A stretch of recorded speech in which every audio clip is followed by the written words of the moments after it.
नमस्कार प्यारे विद्यार्थियों, हमारे इस डिजिटल प्लेटफॉर्म पर आपका हार्दिक स्वागत, अभिनंदन। साथियों, आज हम जो चर्चा करेंगे उस टॉपिक का नाम होगा संधि। कौन से टॉपिक के ऊपर चर्चा करेंगे? संधि के ऊपर चर्चा करेंगे।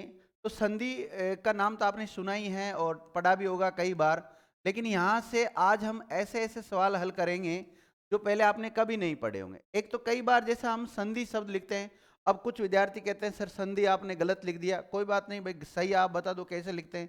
तो आपके अनुसार जो संधि शब्द लिखते हैं, ऐसे कुछ विद्यार्थी ऐसा संधि शब्द लिखते हैं। तो अब बताओ दोनों में से संधि शब्द है कौन सा सही है? तो विद्यार्थियों मैं बता देता हूँ आपके नॉलेज के लिए, दोनों शब्द ही, संधि शब्द जो लिखा है दोनों ही शुद्ध है। मतलब संधि को हम ऐसे भी लिख सकते हैं और ऐसे भी लिख सकते हैं। अगर इसका हम टुकड़ा करते हैं तो इसका जो खंड होता है वो होता है समधन धी। कौन सा होता है? समधन धी होता है। और अगर बात करें संधि शब्द में कौन सी संधि हो रखी, संधि का भेद कौन सा है, तो ये व्यंजन संधि का उदाहरण है। खुद कौन सी का? व्यंजन संधि का उदाहरण है। तो इन तमाम बिंदुओं पर हम आगे चर्चा करेंगे कि संधि शब्द में कौन सी संधि होती है। स्वर संधि भी होती है, व्यंजन संधि भी होती है, विसर्ग संधि भी होती है। ये खुद जो शब्द है इनमें कौन कौन सी संधि होती है। तो संधि टॉपिक को कैसे पढ़ा जाता है वो मैं सामान्य जानकारी दे देता हूँ आपको, क्योंकि ज्यादातर विद्यार्थी इस संधि टॉपिक का नाम सुनकर डरने लग जाते हैं। सर संधि तो समझ में नहीं आती। विद्यार्थियों, ऐसा संधि में कुछ भी नहीं है। आप एक काम करें, सबसे पहले दिमाग में बिठा लें कि जो संधि टॉपिक है वो बहुत सरल टॉपिक है, कठिन टॉपिक नहीं है। क्योंकि हमारे माइंड में सेट हो रखा है कि संधि टॉपिक कैसा है, कठिन है। तो विद्यार्थी वो कठिन ही लगेगा अपने को। तो अपने को सबसे पहले काम क्या करना है कि संधि टॉपिक बहुत सरल है। फिर दूसरी बात, एक इसका जो सामान्य परिचय होता है इसको ढंग से पढ़ लेना होता है। तो संधि का सामान्य परिचय, जैसे बात करें इसकी परिभाषा क्या होती है, इसके खंड क्या होते हैं, इसके अर्थ क्या होता है, इसका विलोम शब्द वगैरह क्या होता है, इन शब्द को देखना होता है। यह संधि कहते किसे हैं, संधि का जो खंड किया जाता है उसको संधि विच्छेद कहते हैं। संधि विच्छेद में होता क्या है, स्वरों में चेंज होता है या वर्णों में वर्ण में चेंज होता है, या व्यंजन में चेंज होता है, या विसर्ग में चेंज होता है, दोनों में एक साथ चेंज होता है, या केवल एक में चेंज होता है, परिवर्तन होता है तो किस में परिवर्तन होता है, इन तमाम बिंदुओं को देखना होता है इसमें। ठीक है। के बाद में बात करें तो संधि के जो भेद है, संधि के भेद कौन कौन से होते हैं, संधि के प्रकार कौन कौन से होते हैं, उसके ऊपर चर्चा करनी होती है। फिर उसके बाद में क्या होता है, कुछ वैयाकरणों ने संधि के नियम बना रखे हैं। इन नियमों को बड़ा डिटेल से याद करने की जरूरत नहीं है, आप शॉर्ट में इनको याद कर सकते हैं। लेकिन एक बार तो डिटेल से आप उसको नोट कर लें, लेकिन लास्ट में जब आप इसका रिवीजन करें तो शॉर्ट में एक ही पेज में सारे नियमों को लिख लो तो याद हो जाएंगे। उसमें स्वर संधि के एक साथ लिख लो, व्यंजन संधि के एक साथ लिख लो और विसर्ग संधि के एक साथ लिख लो। सबसे ज्यादा इंपॉर्टेंट जो संधि है वो स्वर संधि है। देखो हम आगे ट्रिक वगैरह बनाकर भी आपको थोड़ा बहुत समझाएंगे, लेकिन विद्यार्थियों ट्रिक मैं तो ये कहता हूं किसी की भी कॉपी ना करें आप ट्रिक में, आप खुद के अनुसार ट्रिक बनाएं, क्योंकि याद आपको करना है। अब आप ये उदाहरण याद करोगे, एक नियम याद करोगे, एक ट्रिक याद करोगे, क्या क्या याद करोगे?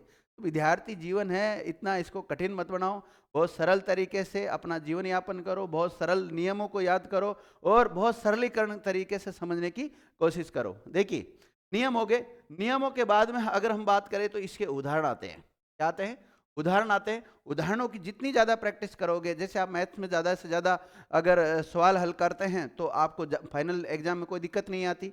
यही संधि का फंडा है कि संधि में यदि अगर आप ज्यादा से ज्यादा उदाहरण करते हो तो आपको आगे दिक्कत नहीं आएगी। उदाहरणों को कभी रटना नहीं है, नियम रट सकते हो, अगर नियम याद नहीं हो रहे तो उनको रट लो, वो चलेगा, लेकिन उदाहरण को कभी भी नहीं रटना, ध्यान रखना, क्योंकि बहुत सारे उदाहरण हैं। कितने सारे उदाहरण याद करोगे आप?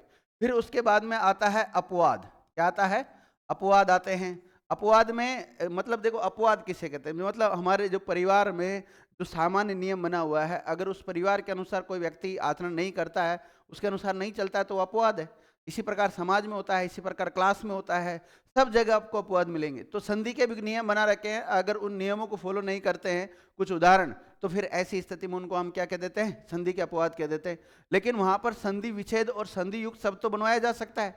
भाई चलो ठीक है, आपसे ये नहीं पूछा जाएगा कि इसमें संधि कौन सी है, लेकिन संधि विच्छेद तो करवाया जा सकता है। तो इसका थोड़ा ध्यान रखना। फिर उसके बाद में आजकल विकसित हिंदी के कुछ शब्द आ रहे हैं, उनका संधि विच्छेद करना और उनमें कौन सी संधि है वो बताना होता है। क्योंकि देखो वैयाकरण ने जो नियम बनाए हैं वो बाद में बनाए, पहले कोई भी भाषा आती है, भाषा आने के बाद में उसकी व्याकरण आती है, और व्याकरण में भी कई बार सारे जो फैक्ट है, सारे जो शब्द है उनको कवर नहीं किया जा सकता, क्योंकि हर नित्य दिन विद्यार्थियों क्या होता है, नए नए शब्द आ जाते हैं, इसलिए बड़ी दिक्कत हो जाती है। अब देखिए, हम अपना जो टॉपिक, मेन टॉपिक है, उसका नाम क्या है, संधि। संधि के ऊपर चर्चा करेंगे। हालांकि मैं पीपीटी फॉर्मेट में ही लेके आया हूँ, क्योंकि उसमें समय कम लगेगा, लेकिन अगर कोई जैसे कोई भी उदाहरण आपसे हल नहीं होता, किसी का अर्थ पूछना हो, तो आप कमेंट करके पूछ लेना, मैं आपको कमेंट में ही जवाब दे दूंगा ना साथियों। और फिर भी अगर कोई डाउट क्लास रहती है तो उस पर हम अलग से और चर्चा कर सकते हैं। तो सबसे पहले देखिए, हमने जो संधि शब्द को लिखा है, ये दोनों प्रकार से इसको हमने लिख रखा है। दोनों प्रकार कैसे? देखिए, संधि अनुस्वार लगा के भी हमने लिख रखा है, और जो तय वर्ग का अंतिम वर्ण होता है, पंचम वर्ण होता है न, ये लगाकर भी लिख रखा है। तो संधि को हम दोनों प्रकार से लिख सकते हैं, पहली बात तो ध्यान रखना। दूसरी बात, संधि किसे कहते हैं? दो या दो से अधिक वर्णों के परस्पर मेल से होने वाले जो परिवर्तन है उसको संधि कहते हैं। मतलब दो या दो से अधिक वर्णों का मेल होता है। किसका होता है? वर्णों का मेल होता है। ध्यान रखना, शब्दों का और पदों का मत बोलना। किसका होता है? वर्णों का होता है। और जब वर्णों का मेल होता है तो मेल होने के बाद में उसमें परिवर्तन होना जरूरी है। अगर परिवर्तन होता है तो ही संधि है, अगर परिवर्तन नहीं होता है तो वहां संधि नहीं होकर मात्र संयोग होगा विद्यार्थियों। आगे क्या लिखा हुआ अगली? वह ध्वनि विकार या परिवर्तन जो परस्पर दो वर्णों के मेल से उत्पन्न होता है उसे संधि कहते हैं। इस प्रकार की परिभाषा भी आपको देखने को मिल सकती है। देखो, सामान्य परिभाषा भी हमें याद होनी चाहिए, और जो किताबों में किस प्रकार की परिभाषा लिखी हुई रहती है वो भी हमें याद होनी चाहिए। दोनों प्रकार की परिभाषा देख ले। देखो, संधि शब्द का अगर आपसे पूछा जाए, ये जो संधि शब्द लिखा है आपने, इस संधि शब्द का अर्थ क्या होता है? तो इस संधि शब्द का अर्थ होता है मेल, मिलाप, मिलन या समझौता। इतने सारे अर्थ निकलते हैं विद्यार्थियों। मेल बोल सकते हो, मिलाप बोल सकते हो, मिलन बोल सकते हो, समझौता बोल सकते हो। ठीक है। अगर इस संधि शब्द का टुकड़ा करें तो इसका टुकड़ा होता है सम प्लस धी। क्या होता है? सम प्लस धी। और इस बात में तो अभी हमने थोड़ी देर पहले भी चर्चा की थी। संधि शब्द का टुकड़ा क्या होता है? समधन धी होता है। और इस संधि शब्द में कौन सी संधि है? व्यंजन संधि है। कौन संधि है? व्यंजन संधि। तो ये बातें मैं पहले ही समझा चुका हूं आपको। आप नोट्स बना लेना अपने बढ़िया तरीके से कम एक काम करना, अपने जो नियम, जितने भी मैं नियम लिखाता हूँ वो नियम लिख लेना, और उनके एक एक दो दो उदाहरण लिख लेना। बाकी की आप प्रैक्टिस कर लेना, डायरेक्ट वीडियो देख के प्रैक्टिस कर सकते हैं आप। ठीक है। अगर पूछा जाए इस संधि शब्द का विलोम शब्द क्या होता है, संधि शब्द का विलोम शब्द क्या होता है, तो संधि का विलोम शब्द होता है विग्रह होता है साथियों। क्या होता है? विग्रह। लेकिन समास का जो विलोम शब्द है वो क्या होता है? व्यास होता है। बहुत ही इंपॉर्टेंट पर्सन है। इस लाइन से पटवार भर्ती में पर्सन पूछे जा चुके हैं, ध्यान रखना। तो आप ये थोड़ा सा ध्यान रखना, संधि शब्द का जो विलोम शब्द है वो तो होता है विग्रह, और समास शब्द का विलोम शब्द होता है व्यास। देखो, मैं इसको थोड़ा सा समझा देता हूं आपको ना। ठीक है, मैं समझाता हूं। देखिए, जैसे विद्यार्थियों एक शब्द है, ये पेन चेंज, इसको देखिए। जैसे एक शब्द है रमेश। क्या है? रमेश शब्द है। तो रमेश शब्द का हम संधि विच्छेद करते हैं तो क्या होता है? रमाधन ईश होता है। क्या होता है? रमाधन ईश होता है।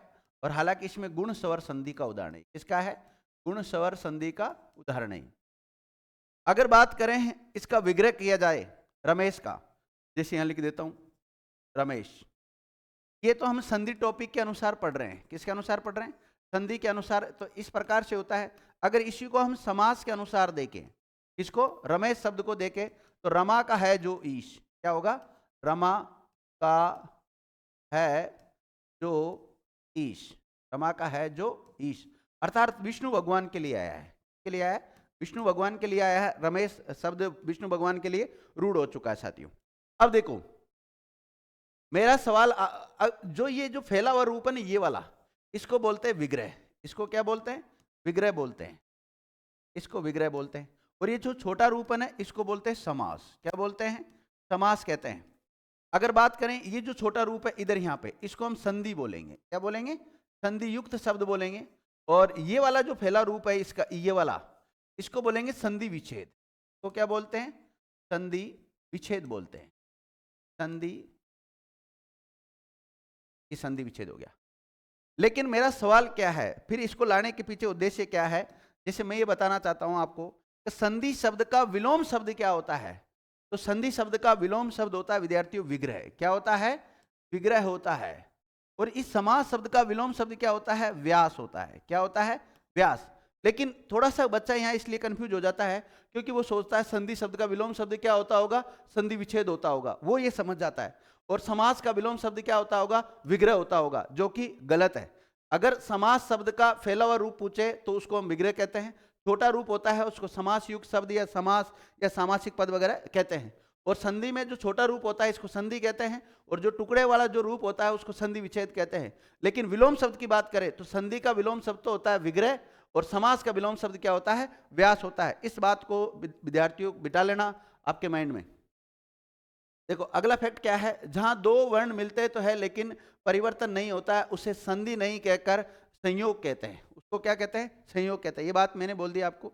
देखो संधि में क्या होता है, दो या दो से अधिक वर्णों का परस्पर मेल होता है, और मेल होने के बाद में उसमें परिवर्तन होना जरूरी होता है। अगर परिवर्तन नहीं होता है तो वो शब्द तो बनेगा लेकिन वो संयोग से बना हुआ शब्द माना जाएगा, संधि युक्त शब्द नहीं माना जाएगा। तो उसको क्या कहते हैं? संयोग कहते हैं विद्यार्थियों। जैसे आपके सामने कुछ उदाहरण पेश कर रहा हूं मैं आगे। जैसे आपके सामने शब्द है देश प्लस अटन। देश प्लस अटन। अब ये जो देश है ना, इसमें साथियों एक मिनट, ये देश में इसमें देखो ए स्वर छुपा हुआ है। कौन सा? ए।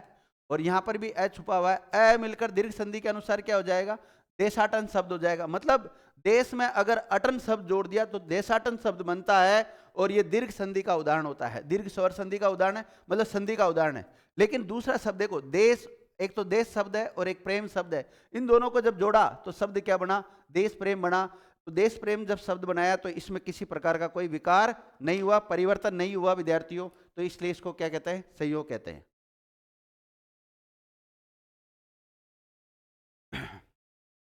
थोड़ा गला खराब हो रखा है, थोड़ा कोऑपरेट करना विद्यार्थी। देखिए इसी प्रकार सम प्लस आचार, तो समाचार शब्द बना, इसमें भी कोई परिवर्तन नहीं हुआ, अर्थात ये भी किसका उदाहरण हो गया? संयोग का उदाहरण हो गया। ये भी किसका उदाहरण है? संयोग का उदाहरण है। इसी प्रकार अन प्लस उपयोगी, अनुपयोगी, यहां भी कोई परिवर्तन नहीं हुआ, तो ये भी संयोग का उदाहरण हो गया। वी प्लस सर्ग, यहां पर भी कोई चेंज नहीं हुआ, तो ये भी संयोग का उदाहरण, संधि का उदाहरण नहीं है। प्राक प्लस कथन, प्राक कथन, ये भी संयोग का उदाहरण, संधि का उदाहरण नहीं है। तो ये थोड़े इन बिंदुओं का जरूर ध्यान रखना, प्रश्न बन जाता है कई बार। देखो जो शब्द संधि से पहले, संधि से बने हैं, उनके खंडों को अपने पूर्व में रखना ही संधि विच्छेद कहलाता है विद्यार्थियों। वही बात आ गई, जैसे रमेश शब्द है, तो रमेश शब्द किससे बना? रमा और ईस, इन दोनों से मिलकर बना है। तो इस वाले रूप को हम कहते हैं संधि, और इसका पहला वाला रूप रमा और ईस, ये वाला खंड क्या कहलाता है? संधि विच्छेद कहलाता है। तो ये बात मैं पहले ही समझा चुका हूं आपको। आगे देखो, संधि युक्त शब्दों को पहली वाली अवस्था में अलग अलग करने की जो प्रक्रिया है उसको संधि विच्छेद कहते हैं। हाँ ठीक है, बात एक ही है। आगे बात करें हैं जब इसमें जो विकार होते हैं वो तीन प्रकार से होते हैं। क्या होते हैं? तीन प्रकार से विकार होते हैं। कैसे विद्यार्थियों में बता देता हूं। ये जो चिन्ह है, ये प्लस का चिन्ह है, जिसको हम धन का चिन्ह बोलेंगे, धन भी बोलेंगे, जैसे रमाधन, ईश, रमेश होता है, ठीक है। इसी प्रकार जो इससे पहले जो वर्ण आ रहा है, या तो उसमें चेंज हो जाएगा, नहीं तो इसमें चेंज हो जाएगा, नहीं तो दोनों में चेंज हो जाएगा, नहीं तो विद्यार्थियों और भी कई प्रकार से चेंज हो सकता है। तो यहां पर लिखा हुआ है कि इसमें तीन प्रकार से चेंज होता है। तो दो वर्ण मिलकर एक वर्ण हो जाते हैं, दो वर्ण मिलकर एक वर्ण हो जाते हैं। जैसे देव प्लस आले, तो यहाँ विद्यार्थियों अ और आ मिलकर क्या हो गया? आ हो गया विद्यार्थियों। तो इस प्रकार देवालय शब्द बन गया। तो तीन प्रकार से होता है। एक कौन सा होता है? दो वर्ण मिलकर किसी तीसरे वर्ण का रूप धारण कर लेते हैं, जैसे पो प्लस अन, पवन बन गया विद्यार्थियों। तो पो और अन में वह कहीं भी नहीं है, लेकिन वह आ गया विद्यार्थियों, तो इसलिए क्या बन गया? पवन। तो ओ और अ मिलके क्या बना? औ बनाया। क्या बन गया? औ। हालांकि इसमें अयादि संधि आगे हम चर्चा करेंगे। तीसरा, दोनों में से एक रूपांतरित हो जाता है और दूसरा मूल स्वरूप में रहता है। मतलब प्लस के पहले वाला या बाद वाला चेंज हो जाता है, बाकी एक वैसा का वैसा ही बना रहता है। जैसे प्रति प्लस एक, प्रत्येक शब्द बना, तो यहाँ पे ई और ये मिलकर क्या बन गए? ये बन गए विद्यार्थियों। तो इस प्रकार ये यण संधि का उदाहरण हुआ। आगे हम चर्चा करेंगे कैसे हुआ। बस थोड़ा सा ये बेसिक जानकारी है। कुछ विद्यार्थियों को तो ऐसा लग रहा होगा सर क्या नॉर्मल संधि पढ़ा रहे हैं। विद्यार्थियों देखो, मैं तमाम विद्यार्थियों को मद्देनजर रखते हुए पढ़ाता हूँ, क्योंकि सभी विद्यार्थियों का लेवल एक जैसा नहीं होता है। कुछ विद्यार्थी पहली बार संधि पढ़ रहे हैं, संधि से उनको डर भी लगता है। कुछ विद्यार्थियों को संधि ऑलरेडी आती है, कुछ विद्वान है लोग भी यहाँ पर बैठे हैं। तो विद्वान विदुषियों से मेरा निवेदन आप ये है कि आप लास्ट तक बने रहना, फिर उसमें देखना कि आपका जो पूर्व ज्ञान है और अभी हमने आपको जो कंटेंट दिया है उसमें कोई अंतर है या नहीं है। हमारा लेवल किस लेवल का है आप वो कमेंट करके जरूर बता सकते हैं, ठीक है। बाकी मैंने मेरी कोशिश की है, देखो कोई भी टीचर होता है अपनी तरफ से 100% देने की कोशिश करता है, उसी प्रकार मैं भी अपनी तरफ से 100% देने की कोशिश कर रहा हूँ साथियों। फिर देखते हैं आपके कितना समझ में आता है और कितना समझ में नहीं आता है। अगर बात करें संधि के मुख्यतः भेद यानी कि जिसको हम प्रकार कह सकते हैं वो कितने होते हैं, तो वो 3 होते हैं। कितने होते हैं? 3 होते हैं साथियों। अब 3 कौन कौन से होते हैं संधि के भेद? एक तो स्वर संधि, एक व्यंजन संधि और एक विसर्ग संधि। चलो इसको मैं थोड़ा सा चार्ट से समझा देता हूं। देखिए अगर आपसे पूछा जाए कि संधि कितने प्रकार की होती है, संधि के भेद कितने होते हैं, तो आपको कितने बताने? 3 बताने हैं। कि संधि के भेद कितने होते हैं? 3 होते हैं। ये 3 कौन कौन से होते हैं इसको देखिएगा। एक तो होती है स्वर संधि। क्या होती है? स्वर संधि। और एक होती है व्यंजन संधि, व्यंजन संधि। और एक होती है विसर्ग संधि। ये 3 होती है, स्वर संधि, व्यंजन संधि और विसर्ग संधि। फिर स्वर संधि के 5 उपभेद होते हैं। 5 उपभेद कौन कौन से हैं? जैसे दीर्घ स्वर संधि है, गुण स्वर संधि है, साथ ही में वृद्धि स्वर संधि है, और यण स्वर संधि है, और अयादी स्वर संधि है, अयादी। तो इस प्रकार से स्वर संधि के 5 उपभेद होते हैं। कितने होते हैं? 5 उपभेद होते हैं, दीर्घ, गुण, वृद्धि, यण और अयादी। और वैसे डायरेक्ट पूछा जाए कि संधि के भेद कितने होते हैं, तो आपको 3 बताने हैं, स्वर संधि, व्यंजन संधि और विसर्ग संधि। संधि की जो मूल रूप है, संधि का जो मूल रूप हम ये ऐसे कह सकते हैं कि संधि कहते किसे? 2 या 2 से अधिक वर्णों के परस्पर मेल से जो विकार उत्पन्न होता है उसे संधि कहते हैं। अगर देखें यहाँ पर स्वर संधि किसे बोलेंगे, तो स्वर संधि में स्वर में परिवर्तन होना चाहिए, स्वर में विकार होना चाहिए। व्यंजन संधि में परिवर्तन किस में होगा? व्यंजन में। और विसर्ग संधि में किस में होगा? विसर्ग में परिवर्तन होगा। इस बिंदु को आप ध्यान रखना। चलो मैं इसको अलग पेन से थोड़ा सा लिख ही देता हूं ना। देखो स्वर संधि में आपको क्या कंडीशन देखने को मिलेगी? तो प्लस का पहले जो धन का चिन्ह होता है इससे पहले स्वर मिलेगा और बाद में भी आपको स्वर मिलेगा। और जो परिवर्तन होगा वो किस में होगा? स्वर में होगा। अगर यहाँ व्यंजन में देखें तो प्लस का जो चिन्ह है इससे पहले अगर स्वर आ जाता है तो बाद में व्यंजन आएगा। बाद में क्या आएगा? व्यंजन। और अगर पहले व्यंजन आ जाता है तो फिर के बाद में क्या आएगा? स्वर आएगा। और कभी कभी ऐसा होता है कि दोनों तरफ भी क्या आ जाते हैं? प्लस के व्यंजन व्यंजन आ जाते हैं। और फिर ऐसी स्थिति में चेंज किस में होता है? व्यंजन में। अगर ये कंडीशन हो तो भी चेंज किस में होगा? व्यंजन में। और ये कंडीशन हो तो भी चेंज किस में होगा? व्यंजन में। और ये वाली कंडीशन हो तो भी चेंज किस में होगा? व्यंजन में होगा साथियों। और स्वर की बात करें तो सॉरी विसर्ग की बात करें तो ये चिन्ह किसका होता है? विसर्ग का। इस विसर्ग के बाद में या तो स्वर आएगा या व्यंजन आएगा। क्या आएगा? स्वर आएगा या व्यंजन आएगा। और जो परिवर्तन होगा, जो विकार होगा वो किस में होगा? विसर्ग में होगा। ध्यान रखना। क्या किस में होगा? विसर्ग में होगा। आगे चर्चा करेंगे इसके बारे में और डिटेल से। तो ये इस प्रकार संधि के मुख्यतः भेद कितने होते हैं? 3। स्वर संधि, व्यंजन संधि और विसर्ग संधि। इसके बारे में हमने चर्चा कर ली। और स्वर संधि में ये वाली कंडीशन होती है जो भी चार्ट मैंने बताई आपको, स्वरों में परिवर्तन होता है। व्यंजन में व्यंजन के बाद में स्वर या व्यंजन मिला हो सकता है और व्यंजनों में परिवर्तन होता है। विसर्ग संधि में या तो स्वर मिलता है या व्यंजन मिलता है और विसर्ग में चेंज होता है। आगे देखो, बात करें स्वर संधि। सबसे पहले जो स्वर शब्द आया है इसको देख लेते हैं। अगर इस स्वर शब्द का टुकड़ा करें तो सु प्लस अर होता है। क्या होता है? सु प्लस अर होता है। जब जाके स्वर बनता है, यण स्वर संधि का उदाहरण होता है। और इसकी खासियत यह है कि प्लस के दोनों तरफ क्या होंगे? स्वर होंगे। और जो परिवर्तन होगा वो भी किस में होगा? स्वर में होगा। तो आप परिभाषा जानते हैं कि इसकी डेफिनेशन क्या दे रखी है? दो स्वरों के मेल से स्वरों में होने वाले परिवर्तन यानी कि विकार को ही स्वर संधि कहते हैं। ये बात हम पहले ही चर्चा कर चुके हैं इस बिंदु के ऊपर। फिर स्वर संधि के जो उपभेद है वो 5 उपभेद होते हैं। 5 कौन कौन से होते हैं? देखो इनका कोई क्रम फिक्स नहीं है कि जैसे आप पहले दीर्घ, गुण, वृद्धि, यण, अयादि ऐसे पढ़े, कैसे भी आप पढ़ सकते हैं। तो मैंने उल्टे सीधे लिख रखे, जैसे यण, गुण, दीर्घ, अयादि और वृद्धि, ये 5 नाम आपको याद रखने हैं। लेकिन नहीं सर आप तो क्रम से बताओ, हमको तो क्रम से पढ़ना है। तो जिनको क्रम से पढ़ना विद्यार्थियों, पहले नंबर पर इसको याद कर लेना दीर्घ को, दूसरे नंबर पे किसको याद कर लेना? गुण को, और तीसरे नंबर पे याद कर लेना वृद्धि को, और चौथे नंबर पे याद कर लेना किसको? यण को, और 5वें नंबर पे याद कर लेना किसको? अयादि को। इसको 5वें नंबर पे ये हो जाएगी। तो इस प्रकार से भी आप याद कर सकते हैं। वैसे इस क्रम को याद करने की कोई आवश्यकता नहीं है, केवल आपको ये पता होना चाहिए कोई शब्द। अब यहाँ से सवाल कैसे बनता है? आपको कोई संधि युक्त शब्द दे दिया जाएगा और पूछा जाएगा इसमें संधि कौन सी? आपको विच्छेद देकर उसको संधि युक्त शब्द बनवाया जा सकता है, संधि युक्त शब्द देकर उसका खंड करवाया जा सकता है। तो पर्सन किसी भी प्रकार का बन सकता है और कई प्रतियोगी परीक्षाओं में आप देखते भी आए हैं कि किस टाइप के यहाँ से सवाल बनते हैं। देखिए, यण स्वर संधि की बात करें, अगर सबसे पहले हमने यण स्वर संधि ली है, तो यण स्वर संधि कहते किसे हैं? अगर कोई शब्द है विद्यार्थियों, उस शब्द में प्लस के पहले ई या ई आए तो इसको हम ऐसे याद कर सकते हैं कि ई या ई स्वर के बाद मतलब ऐसे ऐसे ई ओब्लिक ई स्वर के बाद में ई स्वर नहीं आकर कोई अन्य स्वर आता है तो इस ई के स्थान पर क्या हो जाता है? ये हो जाता है। क्या हो जाता है? ये हो जाता है अलंत वाला। और ऊ के बाद में यदि कोई असमान स्वर आता है तो वह हो जाता है। और री के बाद में अगर कोई असमान स्वर आता है विद्यार्थियों तो र हो जाता है। तो आपको यण स्वर संधि में क्या याद रखना है? एक तो ये हो जाता है, एक वह हो जाता है और एक र हो जाता है। इन तीन का ध्यान रखना आपको, है ना। देखो, अगर इसकी पहचान की बात करें, एक पहचान लिखना चाहें हम, यदि ई स्वरों के बाद कोई असमान स्वर आता है तो ई के स्थान पर यह हो जाता है। क्या हो जाता है? यह हो जाता है। जैसे मैं एक शब्द लिख देता हूं आपके सामने, जैसे एक शब्द है विद्यार्थियों ऊपरी, ऊपरी धन उक्त, ऊपरी धन उक्त शब्द है ये, ऊपरी धन उक्त है। तो र में कौन सा स्वर छुपा हुआ है? ई।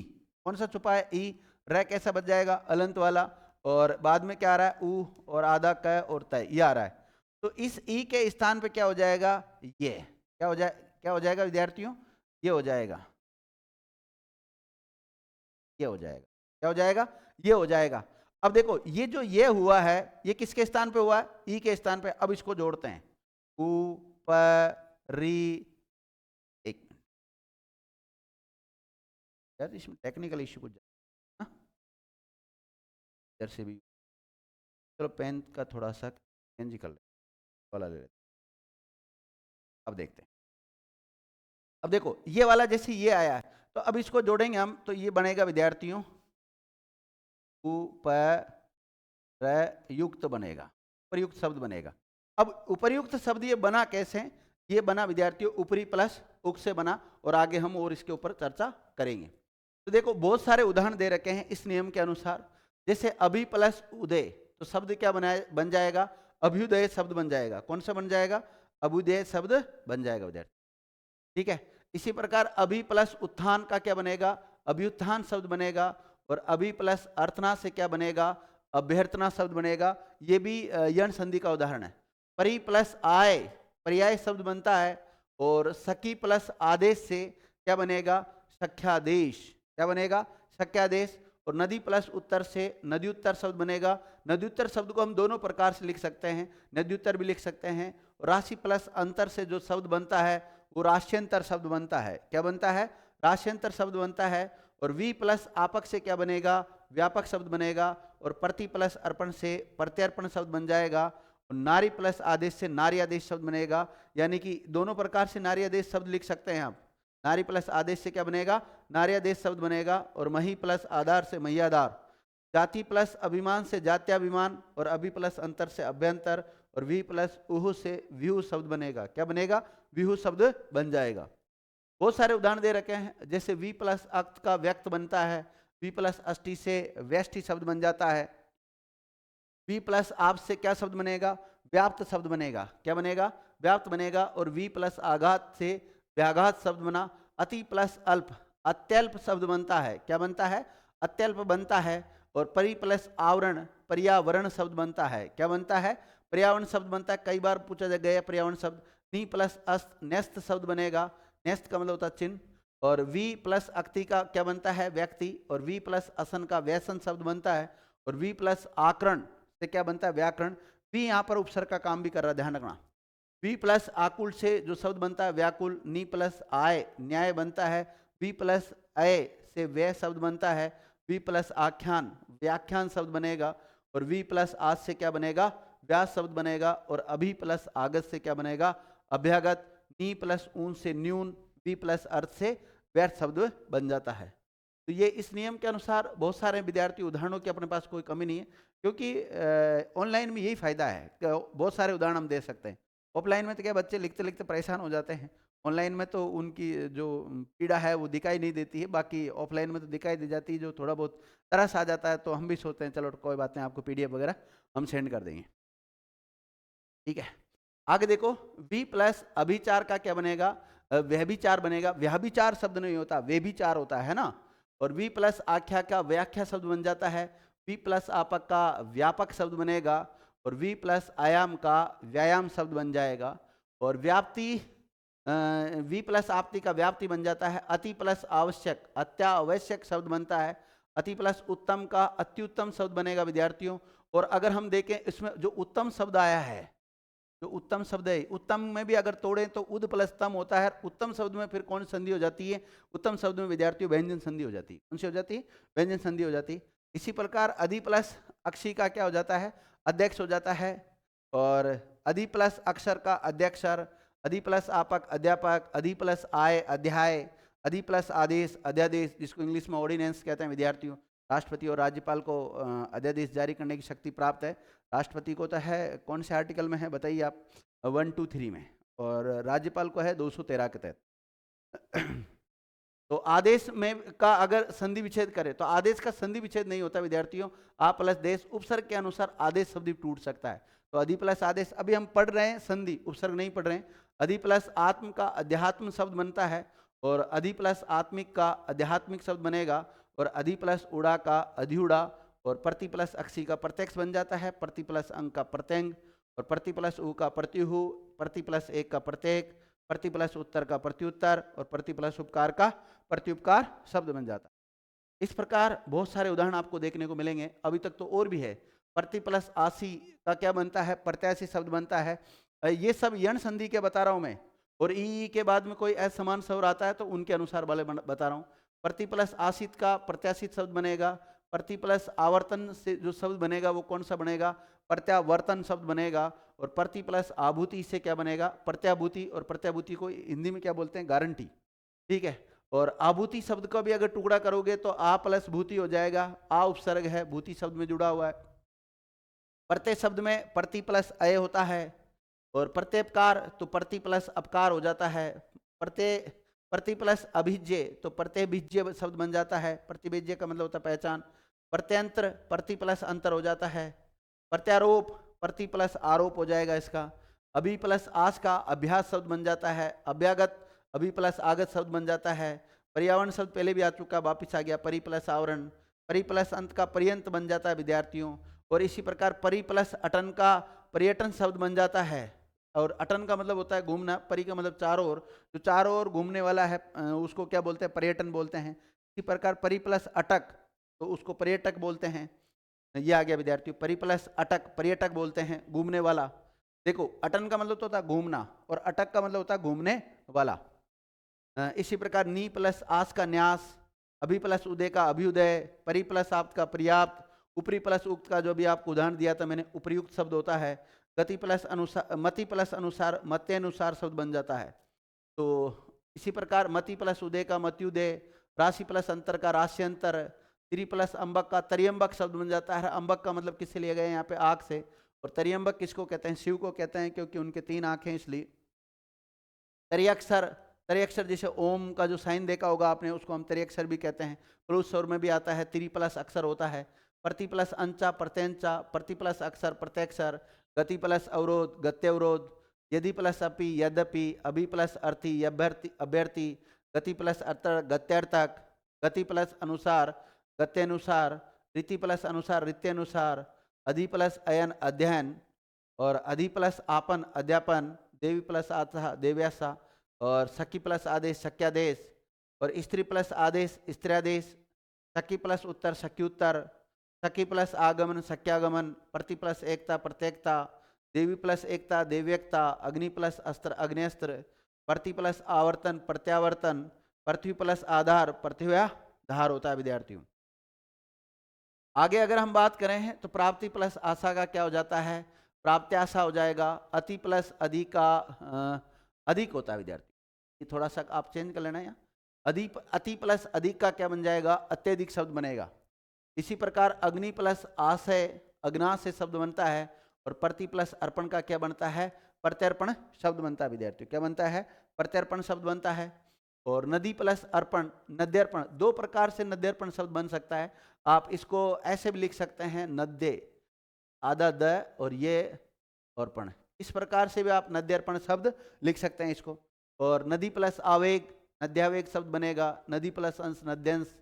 नदी प्लस आमुक, नद्यामुक बनेगा। देवी प्लस अंग का देव्यंग शब्द बन जाएगा। और देवी प्लस अर्पण का देव्यर्पण शब्द बनेगा।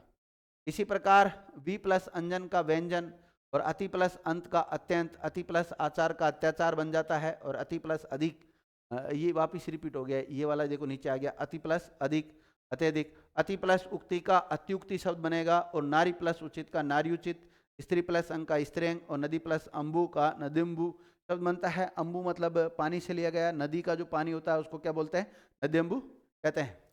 और नदी प्लस उर्मी, नद्युर्मी शब्द बन जाता है। नदी तो आप जानते ही हैं, उर्मी का मतलब होता है लहरें। नदी में जो लहरें आती है उसको क्या बोलते हैं? नद्युर्मी बोलते हैं साथियों। ये तो हो गया यण संधि का जो पहला नियम था। ई के बाद में यदि कोई असमान स्वर आता है या कोई भिन्न स्वर आता है तो ई के स्थान पर ये हो जाता है उस नियम के अनुसार। यण संधि का दूसरा नियम है कि ऊ के बाद में कोई असमान स्वर आता है या कोई भिन्न स्वर आता है तो ऊ के स्थान पर क्या हो जाता है? वह हो जाता है। ये लिखा हुआ है यहाँ पे। यदि ऊ के स्वरों के बाद में कोई असमान स्वर आए तो ऊ के स्थान पर क्या बन जाता है? वह बन जाता है। तो इसको हम ऐसे लिख सकते हैं, ऊ या ऊ के बाद में ऊ नहीं आकर कोई भिन्न स्वर आ जाए, कोई भिन्न स्वर आ जाए, भिन्न स्वर आ जाए तो इस ऊ के स्थान पर क्या हो जाएगा? वह हो जाएगा। लेकिन ध्यान क्या रखना आपको? हलंत वाला। और इससे पहला नियम था कि ई के बाद में कोई भिन्न स्वर आता है तो उसके स्थान पर ये हो जाता है। इससे पहले जो नियम था उसमें ये हो रहा था और अब क्या होगा? इसमें वह होगा। दूसरा नियम है यण संधि का ही। देखिए, वधु प्लस आदेश, वधुआदेश शब्द बन गया। वधु प्लस इच्छा, वधुइच्छा शब्द बनेगा। वधु प्लस आगमन, वधुआगमन शब्द बनेगा। सरयू प्लस अंबु, सरयंबु बन जाएगा। और परमाणु प्लस अस्त्र का परमाणु अस्त्र बन जाएगा। और वधु प्लस आवास का वधुआवास शब्द बनेगा। शिशु प्लस अंग, शिशुअंग शब्द बनेगा। और शिशु प्लस एकता का शिशुएकता शब्द बन जाएगा। मनु प्लस आदेश का मनुआदेश शब्द बनेगा। मनु प्लस इच्छा का मनुइच्छा। और मनु प्लस अंतर का मनुअंतर शब्द बनेगा। सु प्लस अस्थि, स्वस्ति शब्द बन जाएगा। और सु प्लस अल्प, स्वल्प बन जाएगा। सु प्लस आदेश, स्वादेश। और सु प्लस आगत, स्वागत। मधु प्लस इच्छा, मधुइच्छा। धातु प्लस इक, धात्विक। अनु प्लस अय, अन्वय। और अनु प्लस इत, अन्वित। अनु प्लस आदेश, अनुआदेश। अनु प्लस इक्षण, अन्वीक्षण। और अनु प्लस ऐषण, अन्वेषण शब्द बन जाता है। तो इस प्रकार ये कुछ इसके उदाहरण थे। अभी तो और आगे विद्यार्थियों, अनु प्लस ऐसक का अन्वेषक शब्द बनेगा। आपको ऐसा दिया जाएगा, अन्विष्ट शब्द का संधि विच्छेद क्या होता है? तो अनु प्लस इष्ट होता है। कौन सी संधि है? यण स्वर संधि का उदाहरण है। लघु प्लस ओष्ठ, लघुओष्ठ शब्द बनता है विद्यार्थियों। विद्यार्थियों ये तो अगर हम देखें, हाँ तो लघुओष्ठ शब्द ठीक है, ओके। बहु प्लस ऐश्वर्य, बहु वैश्वर्य शब्द बन जाएगा। अनु प्लस इति, अन्विति शब्द बन जाएगा। गुरु प्लस ऋण, गुरुवर्ण बन जाएगा। मधु प्लस हरि, मधुवरी शब्द बनेगा। गुरु प्लस आसन, गुरुआसन। गुरु प्लस आज्ञा, गुरुआज्ञा। अनु प्लस इच्छा, अनुइच्छा। तनु प्लस अंगी, तनुअंगी। परमाणु प्लस आधार, परमाणुआधार। साधु प्लस इच्छा, साधुइच्छा। साधु प्लस आदेश, साधुआदेश। और साधु प्लस आचार का जो शब्द बनेगा वो साधुआचार बन जाएगा। क्या बनेगा? साधुआचार बन जाएगा। और अनु प्लस ऋचा, अनुऋचा बन जाएगा। अनु प्लस इच्छा, अन्वीक्षा। कटु प्लस औषधि, कटुऔषधि शब्द बनेगा। और सु प्लस आकार, स्वाकार। और निम्न शब्दों में विद्यार्थियों सु नहीं है, स उपसर्ग प्रयोग हुआ है। जैसे हमें लगता है स्वस्थ, तो स्वस्थ में स उपसर्ग है, ध्यान रखना, सु उपसर्ग नहीं है। स्वाभिमान में सौ प्लस अभिमान होता है। इसी प्रकार इसमें भी सौ है, इसमें भी सौ है, और इसमें भी सौ है, इसमें भी स्वांग, स्वाधीन, सौ प्लस अधीन होता है। इसमें दीर्घ संधि का उदाहरण है स्वाधीन, तो ये अण संधि का उदाहरण नहीं है। तो नोट डाल रखा है, इस बिंदु का थोड़ा सा ध्यान रखना। इन सभी उदाहरणों का मतलब ये सारे उदाहरण यण संधि में नहीं आते हैं। तीसरा अपना नियम यह है कि यदि री स्वर के बाद कोई असमान स्वर आए तो री के स्थान पर र हो जाता है। मतलब ये जो री स्वर है ना, इसके बाद में यदि कोई भिन्न स्वर आता है, क्या आता है? कोई भिन्न स्वर आता है तो री के स्थान पे क्या हो जाता है? र हो जाता है। क्या हो जाता है? र हो जाता है विद्यार्थी। इस बिंदु का थोड़ा आप ध्यान रखना, ठीक है। जैसे पितृ प्लस आज्ञा, पित्राज्ञा शब्द बन जाएगा। और मातृ प्लस आज्ञा का मात्राज्ञा। भ्रातृ प्लस आज्ञा का भ्रात्राज्ञा शब्द बन जाएगा। और चलो मैं एक उदाहरण आपको समझा देता हूँ, हो सकता है, मुझे लग रहा है कि आपके समझ में नहीं आ रहा होगा, डाउट को भी क्लियर कर लेते हैं किस किस के समझ में। देखो जैसे एक शब्द है पितृ, क्या है, पितृ धन आज्ञा, पितृधन आज्ञा, ये शब्द है। और इसमें विद्यार्थियों यण संधि के अनुसार इसका संधियुक्त शब्द क्या बनता है, पित्राज्ञा शब्द बनता है। वो कैसे बना, क्योंकि देखो तय में कौन सा, तय में से अगर हमने री निकाला, क्या निकाल दिया, री स्वर निकाल दिया, री के बाद में तो असमान स्वर ही आ रहा है, तो री का स्थान पे बन जाता है र, क्या बन जाता है, र बन जाता है। तो जब हम इसको जोड़ते हैं, इसको जोड़ेंगे तो पी तय आधा है अलंत वाला, र भी कैसा अलंत वाला, और फिर क्या है आ, और फिर क्या है, ये हमारे पास निकल के आया है। जब हम चार संयुक्त वर्ण पढ़ते हैं, जैसे अक्षय, त्रय, जय और श्रेय, ये चार संयुक्त वर्ण होते हैं। इस तरह का निर्माण कैसे हुआ, हलंत वाला तय, हलंत वाला र और ऐसे मिलकर इसका निर्माण हुआ। माना कि हमें कहीं पर तरा लिखना है, क्या लिखना है, तरा लिखना है, तो तरा कैसे बना, हलंत वाला तय, हलंत वाला र और आ मिलकर क्या बनता है, तरा बनता है। तो क्या ऐसा का ऐसा ही रूप हमें यहाँ दिखाई दे रहा है विद्यार्थियों, ये वाला देखो, सेम ये का यही है ना। तो इसकी जगह पर हम क्या बना सकते हैं, तरा। तो शब्द लास्ट में अगर हम इसको जोड़ेंगे तो पी, तो वैसा का वैसा ही है, आधा तय आधा रह, और आ के स्थान पे क्या हो गया, तरा, क्या हो गया, तरा, और पीछे क्या बचा, जा। तो शब्द क्या बन गया, पित्राज्ञा शब्द बन गया विद्यार्थियों, क्या बन गया, पित्राज्ञा शब्द बन गया। ये सारे उदाहरण इसी के अनुसार है ना।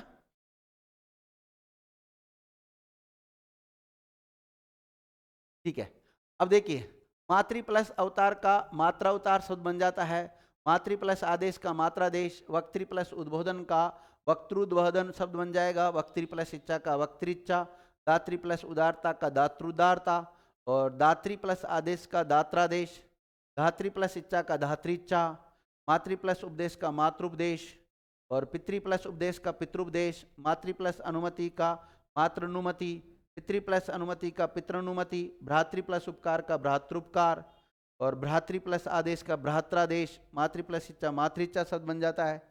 और इसी प्रकार पितृ प्लस इच्छा का पितृच्छा शब्द बनेगा, और दातृ प्लस इच्छा दातृच्छा, भ्रातृ प्लस इच्छा भ्रातृच्छा, मातृ प्लस आनंद मात्रानंद शब्द बन जाएगा, पितृ प्लस उत्सुकता पितृत्सुकता बन जाएगा, जामातृ प्लस इच्छा जामातृच्छा, और मातृ प्लस अर्थ मातृर्थ शब्द बन जाएगा विद्यार्थियों, भ्रातृ प्लस इच्छा भ्रातृच्छा बन जाएगा। ये बहुत सारे शब्द है, इसके जो उदाहरण मैंने आपको दिए हैं।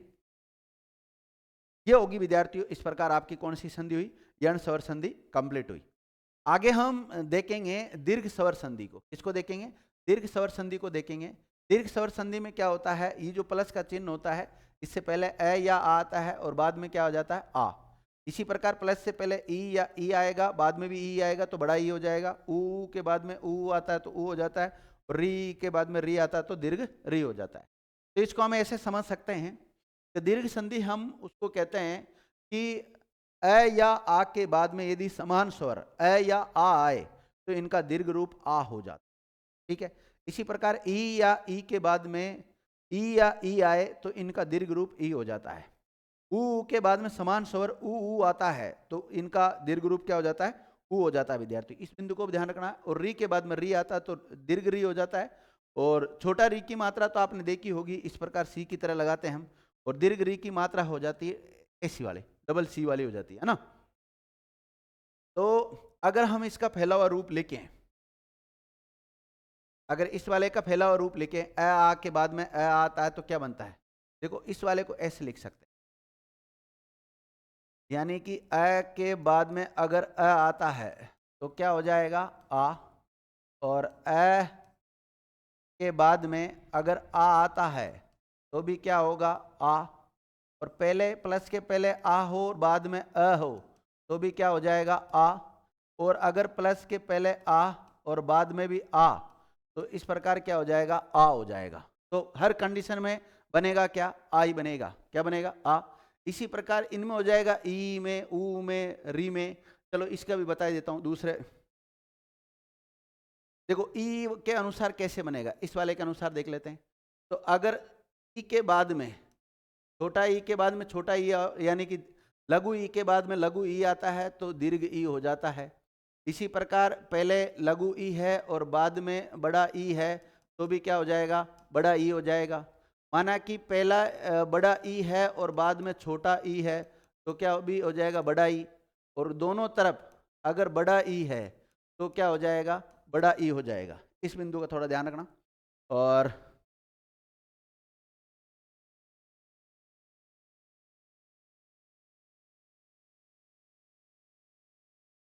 अब देखो,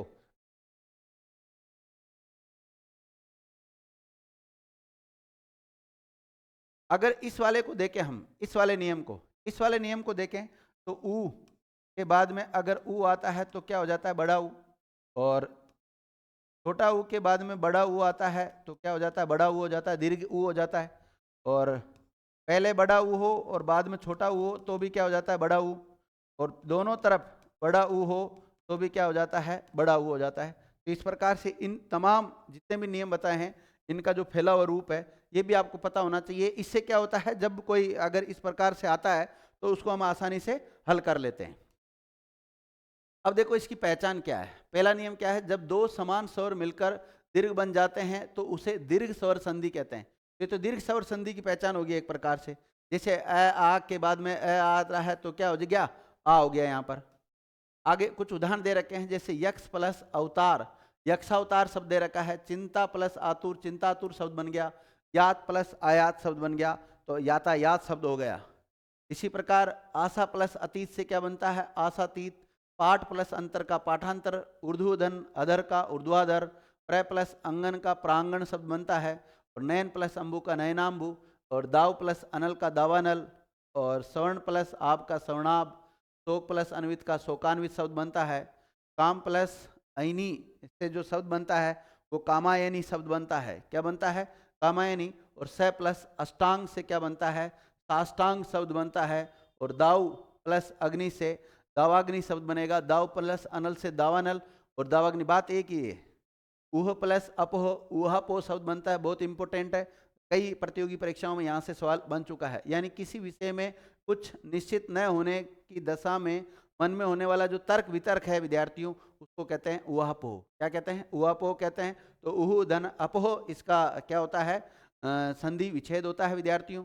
और सोच, ये पद प्लस अर्थ का पदार्थ, विंध्य प्लस अंचल का विंध्याचल। सुषुप्त धन अवस्था, सुसुप्तावस्था।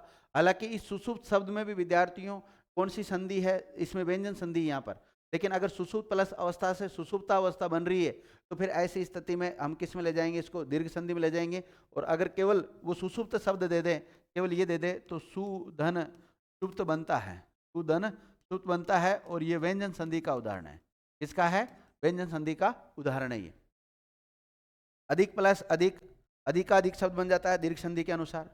और जैसे नील प्लस अंचल का नीलांचल। पद प्लस अवनत का पदावनत।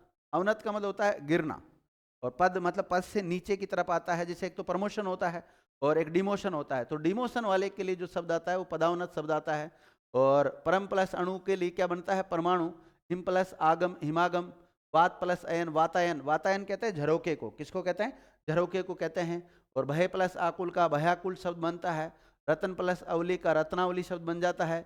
रस प्लस अयन का रसायन। पूर्ण प्लस आहुति पूर्णाहुति शब्द बनता है। भय प्लस आक्रांत भयाक्रांत। मित प्लस आहार मिताहार। मित मतलब थोड़ा, आहार मतलब खाना, तो थोड़ा जो खाता है उसको क्या बोलते हैं, मिताहार। प्राण प्लस आयाम प्राणायाम बनता है। छात्र प्लस आवास छात्रावास। यहाँ पर विद्यार्थियों छात्र भी हो सकता है, क्या हो सकता है, छात्र प्लस आवास या छात्रा प्लस आवास, दोनों ही राइट है। और मेघ प्लस आच्छन मेघाच्छन शब्द बनता है। और सौभाग्य प्लस आकांक्षिनी जो शब्द है उसका क्या बनेगा, सौभाग्याकांक्षिनी शब्द बन जाता है। नी का ण हो गया विद्यार्थी, नी का क्या हो गया यहाँ पे, न। और नी का ण जो बना है, णी बना है, ये कौन सी संधि के अनुसार बना है, ये व्यंजन के अनुसार बना है। यानी कि सौभाग्याकांक्षिनी जो शब्द है दो संधि के नियम काम कर रहे हैं। दो कौन कौन सी संधि के नियम काम कर रहे हैं विद्यार्थियों, तो एक तो काम कर रहा है किसका, दीर्घ संधि का, और एक कर रहा है व्यंजन संधि का। इसी प्रकार विजय प्लस आकांक्षी का विजयाकांक्षी शब्द हो जाता है दीर्घ संधि। और अगर विजय प्लस आकांक्षिणी लिखे हम तो विजयाकांक्षाणी शब्द बन जाएगा। और स्नेह प्लस आकांक्षी स्नेहकांक्षी। और शनै प्लस आकांक्षिणी बन जाएगा, तो इसने आकांक्षिणी शब्द हो जाएगा। इसी प्रकार मरण प्लस आसन का मरणासन शब्द बनता है। फल धन आहार का फलाहार, धर्म प्लस आत्मा का धर्मात्मा शब्द बनता है। कुश प्लस जो आसन है उसका कुशासन शब्द बन जाता है। कुश यहाँ पर कहा गया जो डाब, डाब ऐसी होती है विद्यार्थियों, जैसे सूखी हुई दूब वगैरह होती है ना, उसको हम डाब कहते हैं। उसका जो बना हुआ जो शासन होता है उसको भी कुशासन कहते हैं। और अगर हम इसको कु प्लस शासन करें तो फिर यहाँ पर तो संयोग हुआ, यह संधि हुई नहीं है। लेकिन अगर आप इसको संधि में करो तो कुश प्लस आसन करना विद्यार्थी, क्या करोगे? कुश प्लस आसन। सिंह प्लस आसन, ये थोड़ा सा टाइपिंग मिस्टेक है, इसको आप सुधार लें।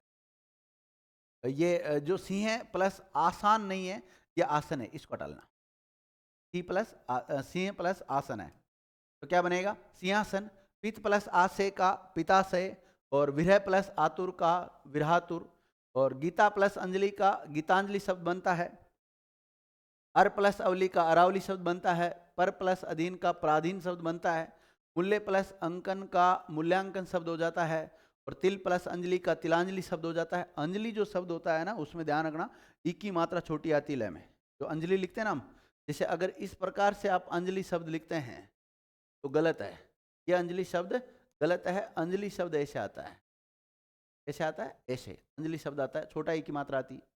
और परम प्लस अर्थ परमार्थ, दीप प्लस अवली दीपावली बनता है। विशेष प्लस आज्ञा से विशेषाज्ञा शब्द बनेगा।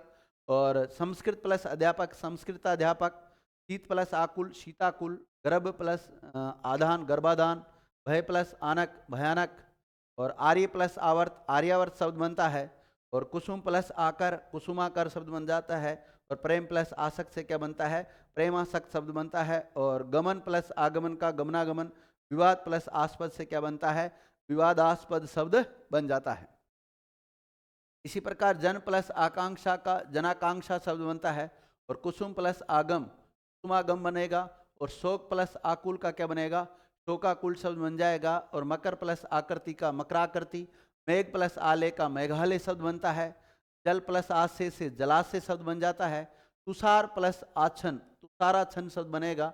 और जन प्लस आदेश से जो शब्द बनेगा वो क्या बनेगा? जनादेश। क्या बनेगा?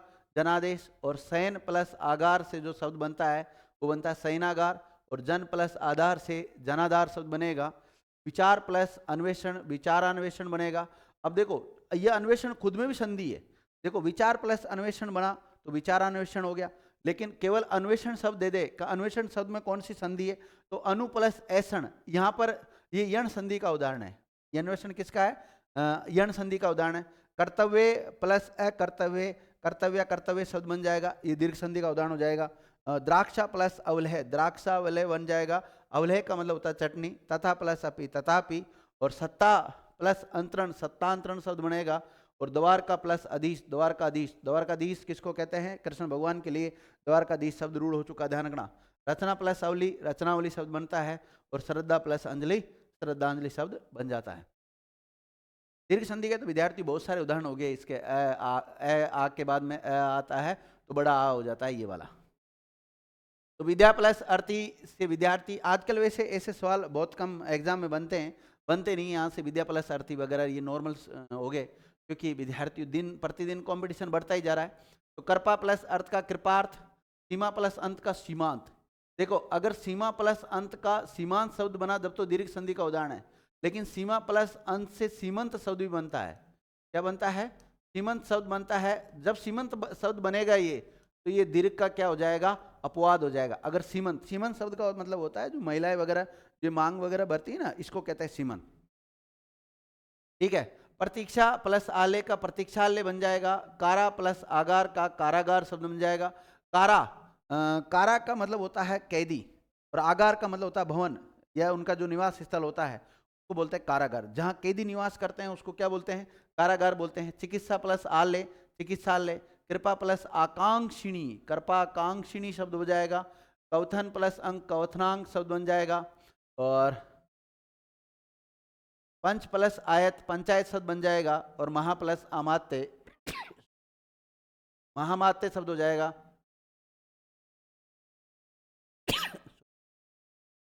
सौ प्लस अर्थ का स्वार्थ शब्द बन जाएगा। और मध्य प्लस अवधि का मध्यावधि शब्द हो जाएगा। बीज प्लस अंकुर से जो शब्द बनता है वो कौन सा बनता है? बीजांकुर। और लोहित प्लस अंग से लोहितांग शब्द बन जाता है। और लोहितांग किसको कहते हैं? मंगल ग्रह को भी कहते हैं।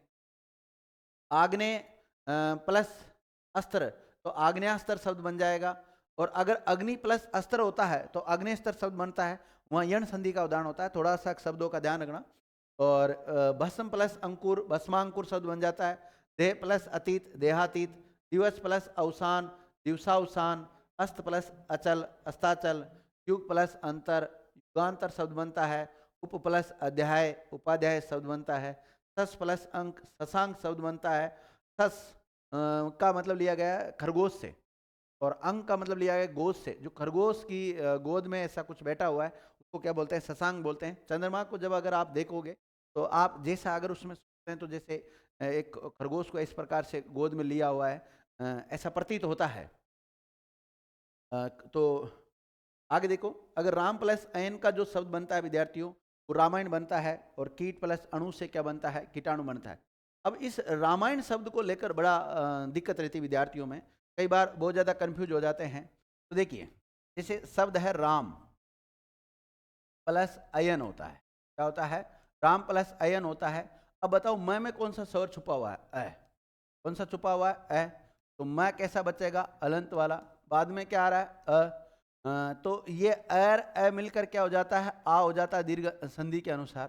तो शब्द बनना चाहिए था रामायण, रामायण शब्द बनना चाहिए था, लेकिन शब्द होता है रामायण। क्या होता है? रामायण शब्द होता है। यहाँ जो न का ण हो गया, न का क्या हो गया? ण हो गया। तो रामायण शब्द में दो संधियां काम कर रही है, एक तो दीर्घ संधि का दीर्घ संधि के नियम काम कर रहे हैं, और एक व्यंजन संधि का नियम काम कर रहे हैं।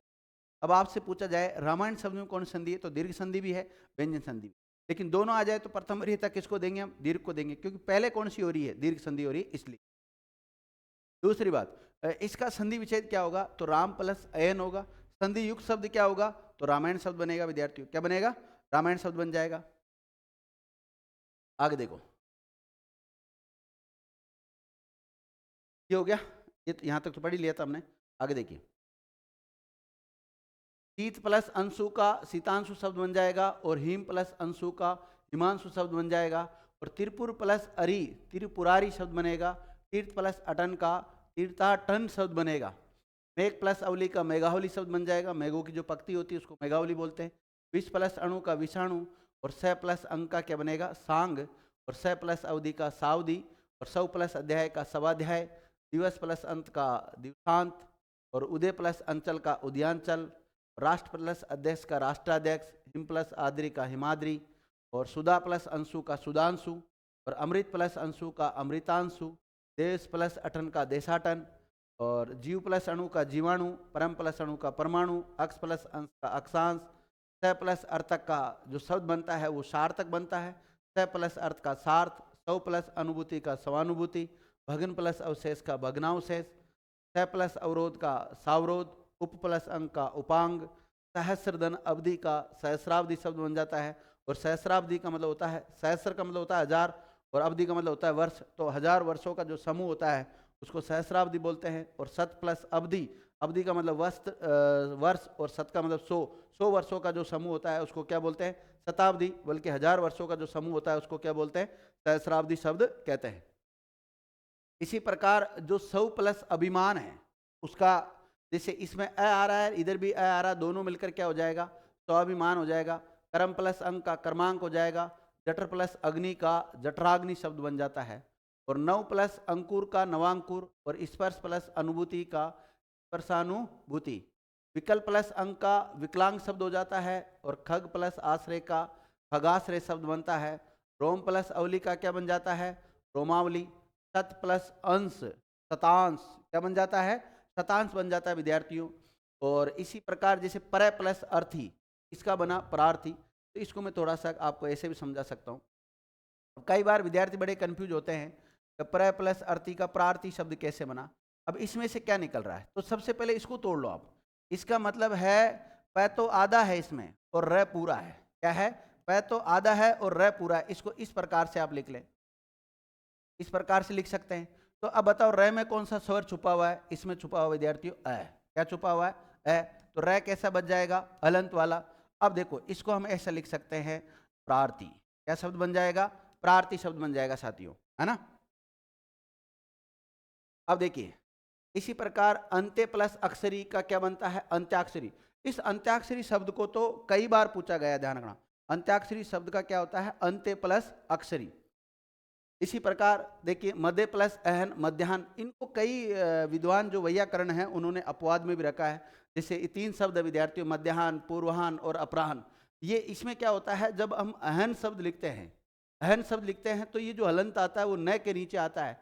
लेकिन जब जैसे हमने मध्याह्न शब्द लिखा है तो ये जो हलंत है वो है के नीचे चला गया। तो इसका ऐसा कोई निश्चित नियम नहीं है और संधि में स्पष्ट है कि जो नियमों के अनुसार नहीं चलता वो अपवाद होता है। वो क्या होता है? अपवाद होता है। तो यहाँ पे जो मध्याह्न, पूर्वाह्न, अपराह्न, ये सब क्या है? अपवाद की श्रेणी में आते हैं। विरह प्लस अग्नि का क्या हो जाता है? विरहाग्नि शब्द हो जाता है। और सव प्लस अधीन, ये तो आ गया सवाधीन। चर प्लस अचर का क्या हो जाता है? चराचर। और पूर्ण प्लस अंक का क्या हो जाता है? पूर्णांक। और अधिक प्लस अंश का जो शब्द बनता है वो अधिकांश। पत्र प्लस अंक का क्या बन जाता है? पत्रांक शब्द बन जाता है। और पोषण प्लस अभाव का पोषणाभाव। और अर्ध प्लस अंश का अर्धांश बन जाएगा। और गत प्लस अनुगति का गतानुगति। गतानुगति का मतलब होता है गए हुए के पीछे जाने वाला। और धर्म प्लस अधर्म, तो धर्माधर्म बनेगा विद्यार्थियों। देखिए ये यहाँ पर इसमें थोड़ा सा इसमें गड़बड़ किया है, तो धर्म प्लस अधर्म होता है, अ जोड़ लेना आप यहाँ पे। जन्म प्लस अंध का जन्मांध शब्द बन जाएगा। और जन प्लस अर्दन का जनार्दन। जनार्दन का मतलब होता है पीड़ा के समय पैदा होने वाला या जो दुर्जनों के द्वारा अर्दन या मसल दे उसको बोलते हैं जनार्दन। और ये जनार्दन किसके लिए शब्द यूज हुआ है? विष्णु या कृष्ण भगवान के लिए रूढ़ हो चुका है जनार्दन शब्द। दृश्य प्लस अवली का दृश्यावली शब्द बनता है। स प्लस अवदान का सावधान शब्द बनता है। और सहस्र प्लस अवधि, ये तो आ गया सहस्रावधि, 1000 वर्षों का समूह। और धवंस प्लस अवशेष का ध्वंसावशेष बनता है। और हस्त प्लस अंतर का हस्तांतरण शब्द बन जाता है। जिस प्रकार सत्ता प्लस हस्तरण का सत्तांतर बना विद्यार्थियों, उसी प्रकार बन जाता है। ये दीर्घ संधि का एक नियम हुआ अभी तक। एक नियम के अनुसार, वो भी कौन सा नियम था? अ या आ के बाद में यदि समान स्वर अ या आ आता है तो इनका दीर्घ रूप आ हो जाता है। इस नियम के अनुसार ये सारे उदाहरण थे।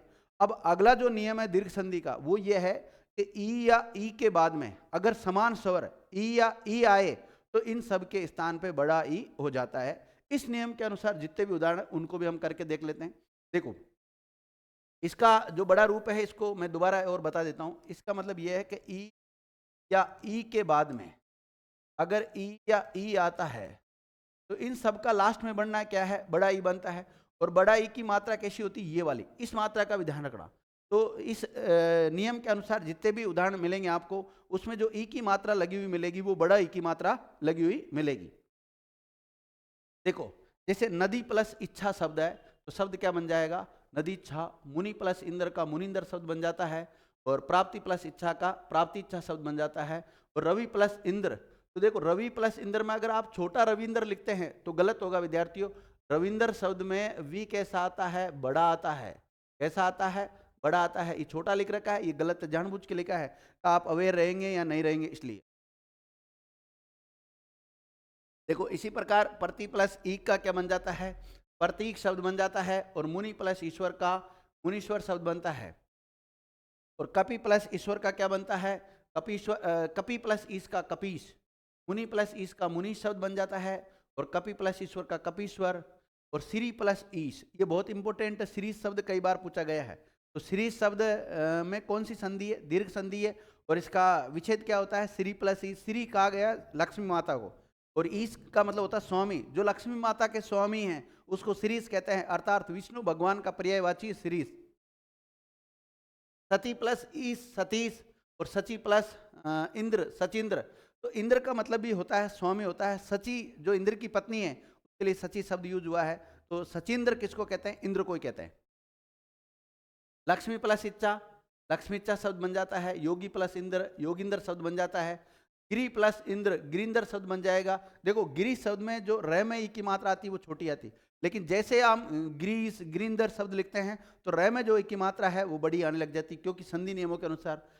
इसी प्रकार रजनी प्लस ईश का जो शब्द बनता है वो रजनी शब्द बनता है, और नदी प्लस ईश्वर से नदीश्वर शब्द बनता है, और मही प्लस ईश से क्या बन जाएगा, मही शब्द बन जाएगा, और नारी प्लस ईश्वर से नारीश्वर शब्द बनेगा, और फणी प्लस ईश्वर से फणीश्वर शब्द बनेगा, और नदी प्लस ईश नदीश, फणी प्लस इंद्र फणींद्र, और सुधी प्लस इंद्र सुधींद्र। सुधींद्र कहते हैं विद्वत जन होते हैं ना, उनको कहते हैं, विद्वान लोगों को कहते हैं। मही प्लस इंद्र महींद्र बनता है, कवि प्लस इंद्र से कविंद्र शब्द बन जाता है, और प्रति प्लस ई से प्रतीत शब्द बनेगा, और हरि प्लस इच्छा। देखो हरि में ई की मात्रा कैसे आती, छोटी, और उसमें अगर इच्छा शब्द जोड़ दिया तो क्या बन जाएगा, हरि इच्छा, और र में ई की मात्रा कैसे आ जाएगी, बड़ी आ जाएगी, और मणि प्लस इंद्र से मणिंद्र शब्द बनेगा, और सखी प्लस ईतर से सखीतर बनेगा, और नारी प्लस ईश्वर नारीश्वर, गिरी प्लस ईश गिरी, परि प्लस इच्छा परीक्षा। इंपॉर्टेंट कर लेना, परीक्षा शब्द कई बार पूछा गया। आज भी कई विद्यार्थी जब परीक्षा शब्द लिखते हैं तो उसमें छोटा ई की मात्रा लगाते हैं। अरे छोटा ई की मात्रा क्यों लगा रहे हो विद्यार्थियों, जब आपको नियम पता है, दीर्घ संधि के अनुसार हो रहा है। देखिए शब्द आपके सामने परी, और इसमें आप इच्छा शब्द जोड़ रहे हैं, क्या जोड़ रहे हैं, इच्छा शब्द जोड़ रहे हैं विद्यार्थियों। जब परी में आप इच्छा शब्द जोड़ रहे हैं, र में कौन सा स्वर छुपा हुआ है, छोटा ई, तो र कैसा बच गया, अलंत वाला, और बाद में क्या आ रहा है, बड़ा ई। दोनों छोटा ई और बड़ा ई मिलके क्या बन जाएगा, बड़ा ई बन जाएगा, तो शब्द बनेगा प, हलंत वाला र में बड़ा ई की मात्रा जोड़ी तो री, और बाद में क्या जुड़ रहा है, शा, तो शब्द क्या बन जाता है, परीक्षा। तो परीक्षा शब्द में कौन सी संधि है, दीर्घ संधि का उदाहरण है, इसका है दीर्घ संधि का उदाहरण है। अब ये परीक्षा शब्द आपको दो जगह सताएगा, एक आपकी जो एग्जाम उसमें तो परेशान करता ही है, साथ में विद्यार्थियों कहाँ पर आपको परेशान करता है, परि उपसर्ग से जो बनने वाले शब्द है उसमें, क्योंकि उपसर्ग में भी परि उपसर्ग से बनने वाला शब्द परीक्षा है। और आपको एक्चुअली जैसे आपने लिखा कि सर परीक्षा में तो बड़ा ई आता है, कुछ विद्यार्थी कहते हैं बड़ा आता है, कुछ कहते हैं छोटा आता है। तो मैं आपके नॉलेज के लिए बता देता हूँ, परीक्षा में ई जो आता है वो कैसा आता है, बड़ा ई आता है। तो फिर आप ये सोचते हो कि इसमें परि उपसर्ग होगा, क्या होगा इसमें, परि उपसर्ग। ऐसा कोई उपसर्ग नहीं होता, उपसर्ग होता है छोटा ई की मात्रा वाला। मतलब आपको संधि और उपसर्ग दोनों की अच्छी तरह नॉलेज होनी चाहिए, तब जाके हम इस सवाल को आसानी से हल कर लेते हैं, है ना। अब देखो ये सारे उदाहरण नहीं हुए थे, कुछ बच रहे थे इसमें। देखो हरि प्लस ईश का क्या बन जाता है, हरीश, और अधि प्लस इक्षक का अधीक्षक शब्द बन जाता है, ये भी इंपॉर्टेंट है, कई बार पूछा गया। क्षिति प्लस ईश, क्षिति का मतलब लिया गया पृथ्वी से, क्षितिश बनेगा। अधि प्लस ईश्वर का अधीश्वर शब्द बनेगा, और रवि प्लस ईश का रवि शब्द बन जाएगा, और कवि प्लस ईश्वर से शब्द बनेगा, कवीश्वर शब्द बनेगा। और परि प्लस इक्षित, परीक्षित शब्द कई बार पूछा गया, परीक्षित का मतलब होता है जिसकी परीक्षा ली जा चुकी है उसका कहता है परीक्षित। और परि प्लस ईक्षण का परीक्षण शब्द बनता है, और प्रति प्लस इक्षित प्रतीक्षित, योगी प्लस ईश्वर योगीश्वर, लक्ष्मी प्लस ईश लक्ष्मीश। लक्ष्मी शब्द भी किसके लिए रूढ़ हो चुका है विद्यार्थियों, ये भी रूढ़ हो चुका है, भगवान विष्णु के लिए रूढ़ हो चुका है। तो इस प्रकार विद्यार्थियों हम ये कह सकते हैं। देखिए आगे अगर देखें इसकी पहचान की बात करें तो ऊ या ऊ के बाद में अगर ऊ या ऊ आता है तो दीर्घ ऊ हो जाता है। क्या हो जाता है, दीर्घ ऊ हो जाता है। देखो इसका मतलब यह है कि अगर इन तो करना ही पड़ता है। देखिए जैसे छोटा ऊ के बाद में बड़ा ऊ आए, या फिर छोटा ऊ या बड़ा ऊ, इस प्रकार की जो कंडीशन होता है तो बड़ा ऊ होता है, बड़ा ऊ की मात्रा होती है इस टाइप से, ठीक है। इसका जो फैला हुआ रूप है हम ऐसे लिख सकते हैं कि यदि छोटा ऊ के बाद में छोटा ऊ आता है तो क्या हो जाता है, बड़ा ऊ। यदि छोटा ऊ के बाद में बड़ा ऊ आए तो भी क्या हो जाता है, बड़ा ऊ। यदि पहले बड़ा ऊ हो और बाद में छोटा ऊ हो तो क्या हो जाता है, बड़ा ऊ। और बड़ा ऊ और बड़ा ऊ दोनों मिलकर क्या हो जाता है, बड़ा ऊ हो जाता है। इन बिंदुओं का ध्यान रखना आप। तो ये वाला नियम है जो आगे हम पढ़ने की तरफ जा रहे हैं। इसमें ये हो रहा है कि सु छोटा ऊ और बड़ा छोटा ऊ मिलकर क्या हो रहा है, बड़ा ऊ हो रहा है, यानी कि सुक्ति शब्द हो रहा है। इसी प्रकार बहु प्लस उपयोगी का बहुउपयोगी शब्द बन जाएगा, और भानु प्लस उदय का भानुदय शब्द बन जाएगा। सिंधु प्लस उर्मी का सिंदूर्मी शब्द हो जाएगा। भू प्लस उर्जित का भूर्जित हो जाएगा। भू प्लस उद्धार का भूद्धार शब्द हो जाएगा। गुरु प्लस उपदेश का गुरुपदेश। मधु प्लस उत्सव का मधुत्सव। अनु प्लस उत्तर का अनुत्तर। भू प्लस ऊष्मा का भूष्मा। बहु प्लस ऊर्जा का बहुऊर्जा। धातु प्लस उष्मा का धातुष्मा। अनु प्लस उदित का अनुदित शब्द हो जाता है। मृत्यु प्लस उपरांत, ऊ मिल के बड़ा ऊ हो रहा है और कुछ भी नहीं करना। लघु प्लस ऊर्मी, लघुर्मी शब्द बन जाता है। उर्मी का मतलब होता है लहरें और लघु का मतलब होता है छोटी। तो जो छोटी लहरें होती है उसको हम क्या कह सकते हैं, लघुर्मी शब्द कह सकते हैं। इसी प्रकार चमु प्लस उत्साह, चमुत्साह शब्द बन जाता है। भव प्लस उद्देश्य, देखो भव, भव का मतलब बहुत लिया गया, उद्देश्य आप जानते हैं तो बड़ा उ आएगा बहुउद्देश्य। भव प्लस उत्तान, बहुतान। वधु प्लस उक्ति, वधुक्ति। भू प्लस उर्दू, भूर्दू शब्द बनेगा। भव प्लस उद्देश्य, ये रिपीट होगा। ठीक है, आगे देखो। इसी प्रकार अगला जो नियम है इसका, री के बाद में अगर री आता है, री के बाद में री आता है तो दीर्घ री हो जाता है। जैसे पितृ प्लस ऋण, पितृण शब्द बनेगा।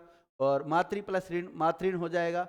और देखो इसको मैं थोड़ा सा समझा, इसमें ऐसा है विद्यार्थियों कि ये जो री स्वर है ना, इसके बाद में अगर री स्वर आता है तो इनका बड़ा री हो जाता है। क्या हो जाता है, बड़ा री।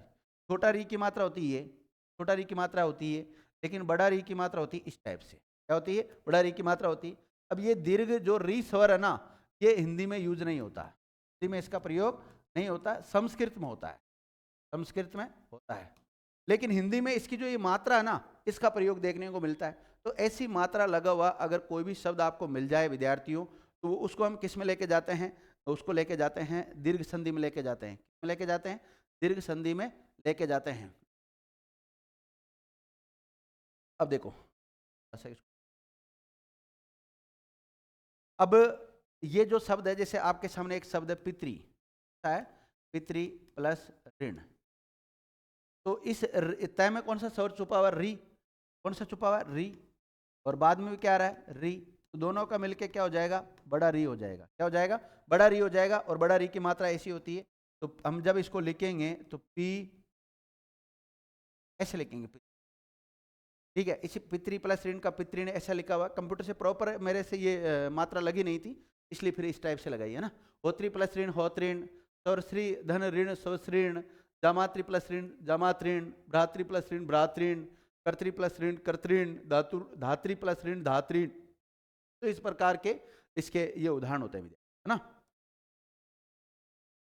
आगे देखें हम गुण संधि की बात करें। गुण स्वर संधि का नियम क्या है कि अ या आ के बाद में अगर दूसरी जाति के असमान स्वर ई या ई आए तो इनके स्थान पे ए हो जाता है और ए की मात्रा होती है ये वाली। और अ या आ के बाद में उ या उ आता है तो इनके स्थान पे हो जाता है ओ, और ओ की मात्रा होती है ये।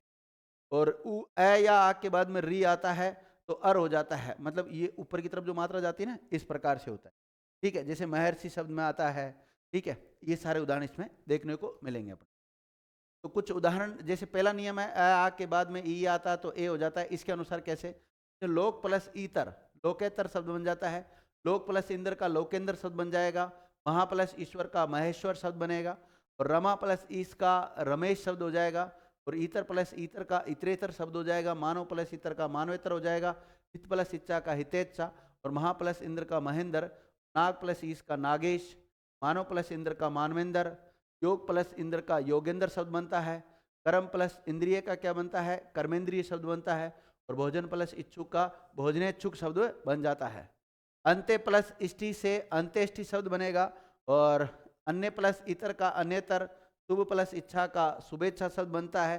सौ प्लस इच्छा का स्वेच्छा बनता है। वर्ज प्लस इंद्र का वर्जेंद्र बनेगा। गज प्लस इंद्र का गजेंद्र बन जाएगा। और देव प्लस इंद्र का देवेंद्र शब्द बन जाएगा। वाच प्लस इतर का वाचेतर। प्र प्लस ईशिति का परेशिति। परेशिति का मतलब होता है पाने वाला। प्रेषक मतलब भेजने वाला।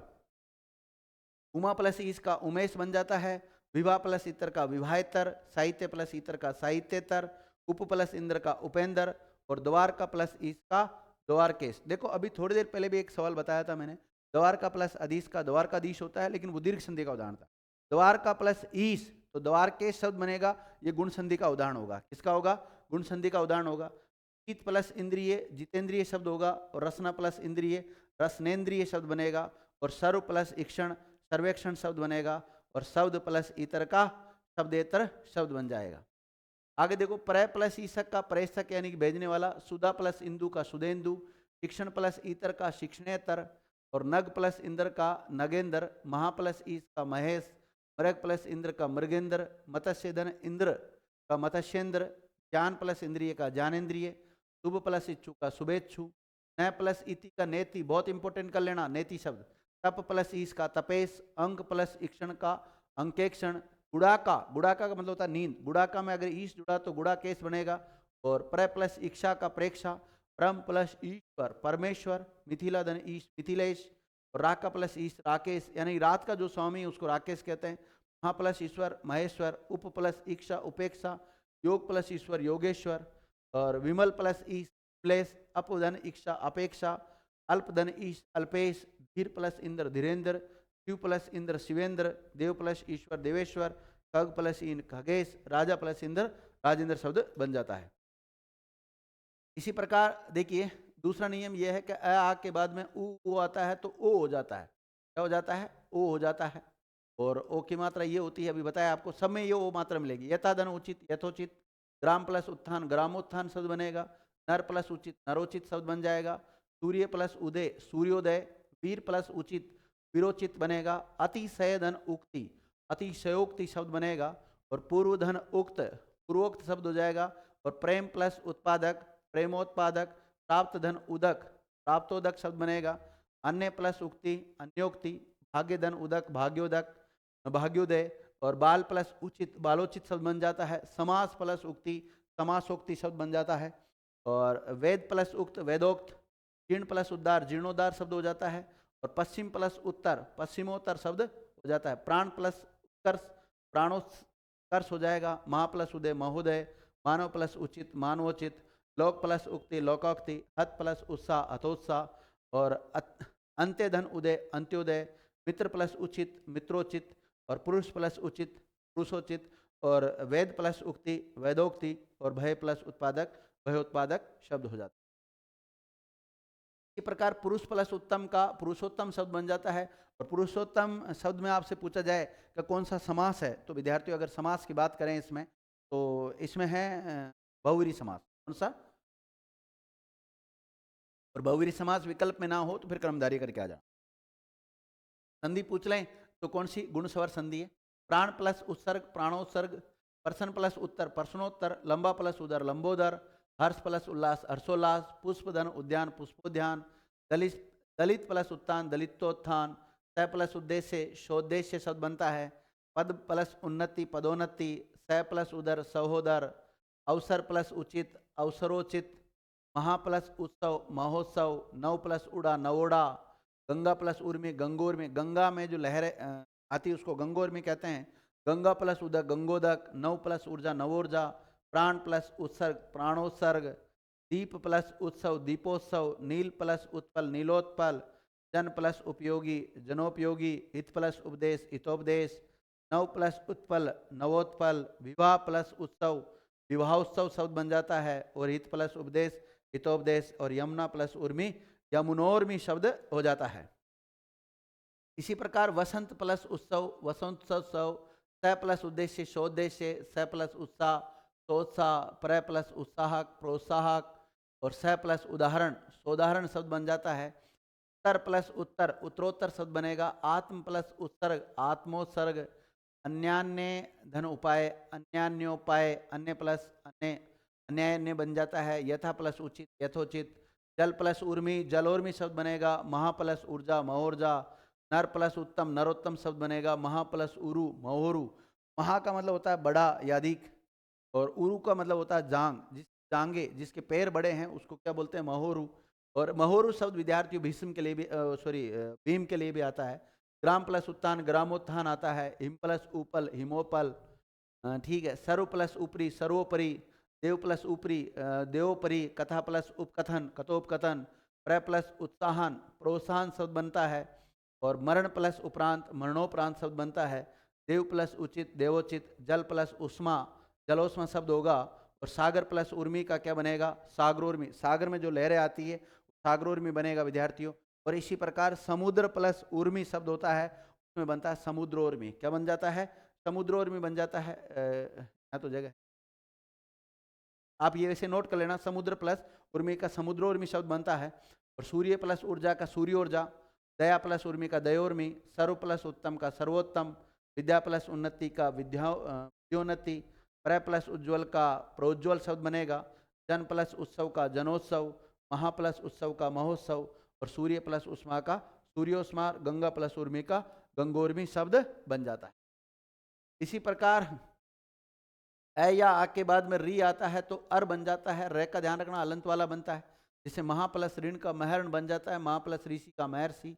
वर्षा प्लस ऋतु का वर्षर्तु शब्द बन जाता है। क्या बन जाता है? वर्षर्तु।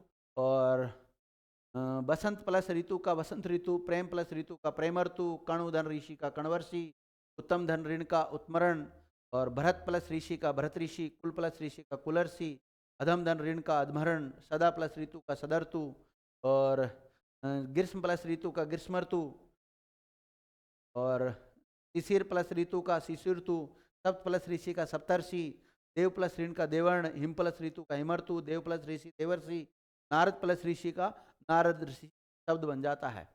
कुछ शब्दों में अर के स्थान पर आर होता है जो इसके अपवाद माने जाते हैं विद्यार्थियों। में क्या, जैसे कंबल प्लस ऋण का कमलांड बन जाता है तो कि ये इस का अपवाद है इधर उनका। और भवन प्लस ऋण का भवनन शब्द बनना चाहिए, वो नहीं कि भवनार्ण बनता है। और वस्तर प्लस ऋण का वस्त्रार्ण बनता है। ऋण प्लस ऋण का ऋणाण शब्द बनता है। जल प्लस ऋण का जलार्ण बनता है। और वस्त्र प्लस ऋण का वस्त्राण बन जाता है। दस प्लस ऋण का दशाण बन जाता है। ये सारे इसके अपवाद माने जाते हैं। एक है विद्यार्थियों अयादि स्वर संधि।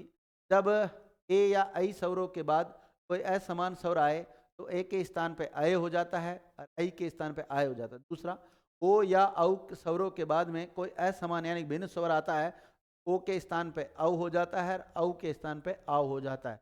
सर समझ में नहीं आया, आपने क्या बता दिया? टेक्स्ट लिखा। देखिए, अगर ये कंडीशन हो, ये वाली, ए स्वर के बाद में ए या ऐ स्वर के बाद में कोई भिन्न स्वर आ जाए, यानी कि ए ऐ नहीं आना चाहिए, तो ए का तो क्या हो जाता है? अय। ए का हो जाता है अय और ऐ का हो जाता है आय। क्या हो जाता है? आय। और यदि ओ या औ के बाद में अगर कोई भिन्न स्वर आता है, कोई भिन्न स्वर आता है, तो ओ का हो जाता है औ और औ का क्या हो जाता है? आव। क्या हो जाता है? आव हो जाता है। तो ये वाला नियम ही है जो हम जिसके बारे में अभी चर्चा कर रहे थे, ये वाला नियम है, ध्यान रखना।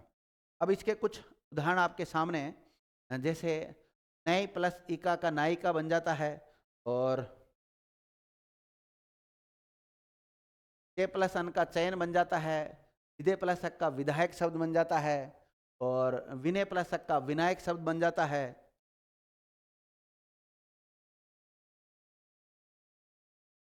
ने प्लस अन का नयन, दे प्लस इनी का दायनी, के प्लस अन का शयन, दे प्लस अक का दायक, भो प्लस इससे का भविष्य, और भो प्लस अना का भावना, पो प्लस अन पवन हवन, गे प्लस ई का गायिका, भौ प्लस उ का भावुक, उदय प्लस अक उदय, और विलय प्लस अ विलय, विजय प्लस अ विजय, ने प्लस अक नायक, और गई प्लस अक गायक, पो प्लस इत्र पवित्र, गई प्लस अन गायन, विदय प्लस ई का विधायिका, दई प्लस अक दायक, दई प्लस इका दायिका, गो प्लस इस गवीश, गो प्लस एष्णा गवेशना, पो प्लस अन पवन, चौ प्लस अक शावक, पौ प्लस अन पावन, भो प्लस अन भवन, परसो प्लस अन परसव, श्रो प्लस अन श्रावण, और श्रो प्लस इका शाविका, और पौ प्लस अक पावक, श्रो प्लस अन श्रवण, श्रो प्लस अक श्रावक, धो प्लस इका धाविका, और भौ प्लस उक भावुक, गो प्लस इस गवीश, गई प्लस अन गायन। इस प्रकार ये हो जाते हैं। अब लास्ट इसकी जो स्वर संधि है, इसकी जो बची है वो वर्दी स्वर संधि बची है, क्योंकि स्वर संधि के 5 उपभेद होते हैं, यण गुण वृद्धि अयादि और ठीक है। तो अ या आ के बाद में अगर ए या ऐ आता है तो ऐ हो जाता है, और या अ या आ के बाद में अगर ओ औ आता है तो इनका दीर्घ रूप औ हो जाता है, ये वर्दी वाला हो जाता है। जैसे विश्व प्लस एक के शब्द हो जाता है, विचार प्लस एकता विचार एकता हो गया, पुत्र प्लस ऐष्णा पुत्रेष्णा, एक प्लस एक आई के एक, धन प्लस ऐष्णा धनेष्णा, वसुधा प्लस एव वसुदेव, महा प्लस ऐश्वर्य माहेश्वर्य, गंगा प्लस ऐश्वर्य गंगेश्वर्य, धन प्लस ऐश्वर्य धनेश्वर्य, और ज्ञान प्लस ऐश्वर्य ज्ञानेश्वर्य, विश्व प्लस एक के विश्वेक के, विचार प्लस एक के विचारक के, कुल प्लस ऐष्णा कुलेष्णा, सदा प्लस एव सदैव, लोक प्लस ऐश्वर्य लोकेश्वर्य, और परम प्लस ऐश्वर्य परमेश्वर्य, मत प्लस एक के मत एक के, और हित प्लस ऐसी हितेशी, जन प्लस एक के जनैक के, धन प्लस ऐसी धनेशी। ठीक है, तथा प्लस एव का तथेव शब्द हो जाता है, और जल प्लस ओक का जलोक, जल की अंजलि जिसको कहते हैं हम, और जल प्लस ओक जलोग, और महा प्लस ओजस्वी महोजस्वी, परम प्लस ओजस्वी परमोजस्वी, परम प्लस औदार्य परमोदार्य, वन प्लस औषध वनौषध, महा प्लस औत्सुक्य महोत्सुक्य, मंत्र प्लस औषधि मंत्रोषधि, सुंदर प्लस औदन सुंदरोदन, जल प्लस औषधि जलोषधि, प्रय प्लस औद्योगिक प्रौद्योगिक, महा प्लस औज महोज, महा प्लस औषध महोषध, पुत्र प्लस ऐसी पुत्रेशी, लोक प्लस ऐष्णा लोकेशना, सौ प्लस ऐच्छिक स्वैच्छिक, मत प्लस एक के मत एक के, महा प्लस ऐश्वर्य महेश्वर्य, आयुर्वेद धन औषधालय आयुर्वेदोषधालय, मधुर प्लस औषधि मधुरोषधि शब्द। इसी के साथ विद्यार्थियों ये जो स्वर संधि कंप्लीट हो जाती है, स्वर संधि के जितने भी उपभेद है उसके ऊपर हमने चर्चा कर ली। फिर इसके बाद में हम नेक्स्ट क्लास में चर्चा करेंगे। यहाँ तक की क्लास आपको कैसी लगी, अच्छी लगी होगी उम्मीद करता हूँ।